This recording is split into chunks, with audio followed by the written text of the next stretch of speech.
Yesus menampakkan diri kepada murid-muridnya di pantai Danau Tiberias. Ia menampakkan diri sebagai berikut. Di pantai itu berkumpul Simon Petrus, Thomas yang disebut Didimus, Nathanael dari Kana yang di Galilea, anak-anak Zebedeus, dan 2 orang murid Yesus yang lain. Kata Simon Petrus kepada mereka, "Aku pergi menangkap ikan." Kata mereka kepadanya, "Kami pergi juga dengan engkau." Mereka berangkat lalu naik ke perahu. Tetapi malam itu mereka tidak menangkap apa-apa. Ketika hari mulai siang, Yesus berdiri di pantai. Akan tetapi murid-murid itu tidak tahu bahwa itu adalah Yesus. Kata Yesus kepada mereka, "Hai anak-anak, adakah kamu mempunyai lauk pauk?" Jawab mereka, "Tidak ada."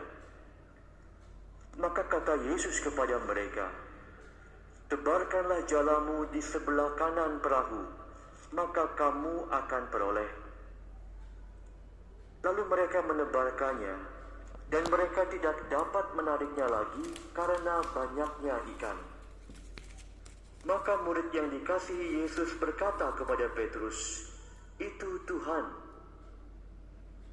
Ketika Petrus mendengar bahwa itu adalah Tuhan, maka ia mengenakan pakaiannya sebab ia tidak berpakaian, lalu terjun ke dalam danau. Murid-murid yang lain datang dengan perahu karena mereka tidak jauh dari darat, hanya kira-kira 200 hasta saja, dan mereka menghela jala yang penuh ikan itu. Ketika tiba di darat, mereka melihat ada api arang, dan di atasnya ada ikan serta roti. Kata Yesus kepada mereka, "Bawalah beberapa ikan yang baru kamu angkat itu." Simon Petrus naik ke perahu, lalu menghela jala itu ke darat, penuh ikan-ikan besar, 153 ekor banyaknya. Dan sungguh pun sebanyak itu ikannya, jala tidak koyak. Kata Yesus kepada mereka, "Marilah dan makanlah." Tidak ada di antara murid-murid itu yang berani bertanya kepadanya, "Siapakah engkau?" Sebab mereka tahu bahwa ia adalah Tuhan. Yesus maju ke depan, mengambil roti dan memberikannya kepada mereka, demikian juga ikan itu. Itulah ketiga kalinya Yesus menampakkan diri kepada murid-muridnya sesudah ia bangkit dari antara orang mati. Demikianlah sabda Tuhan. Terpujilah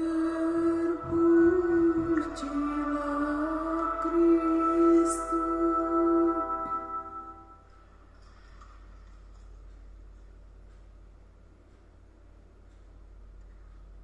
Ada banyak peluang atau kesempatan bagi kita untuk menjadi saksi kebangkitan Kristus melalui pekerjaan dan pelayanan kita sehari-hari. Dengan cara hidup kita yang benar, dengan cara hidup kita yang membawa damai, juga melalui cara kerja kita yang jujur, yang tidak berkompromi dengan kejahatan, maka kita sebetulnya sudah menjadi saksi yang terpercaya untuk mewartakan Kristus yang bangkit. Peristiwa Paskah akan terus terjadi ketika kita semua pengikut Kristus dengan konsisten mau menjadi pribadi yang terus diperbarui, yang dengan setia melakukan hukum kasih yang Yesus ajarkan. Tapi kesetiaan dan konsistensi kita untuk melakukan yang benar belum tentu mendapatkan tanggapan yang baik ketika ada saja pihak yang merasa terancam dan tidak merasa nyaman dengan hal baik yang kita lakukan. Inilah yang juga dialami oleh Petrus dan Yohanes dalam bacaan pertama tadi, ketika harus berhadapan dengan imam-imam dan pengawal bait Allah serta orang-orang Saduki. Mereka sangat marah kepada Petrus dan Yohanes karena perbuatan ajaib mereka yang menyembuhkan orang lumpuh telah menarik banyak orang untuk percaya kepada Yesus yang mereka wartakan kebangkitannya. Di hadapan mereka, Petrus dan Yohanes tidak merasa takut atau ragu memberikan kesaksian bahwa dalam nama Yesuslah mereka dapat melakukan mujizat penyembuhan itu.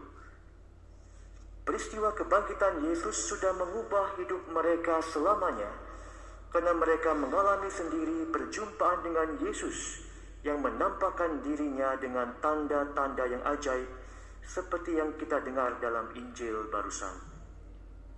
Dalam penampakan Yesus yang ketiga, beberapa murid dengan pekerjaan hariannya sebagai nelayan berjumpa dengan Yesus yang secara ajaib sudah menyediakan banyak ikan ketika mereka merasa kesulitan untuk mendapatkan ikan semalaman. Yesus sekali lagi menunjukkan kuasanya yang ajaib yang membuat segalanya menjadi baik.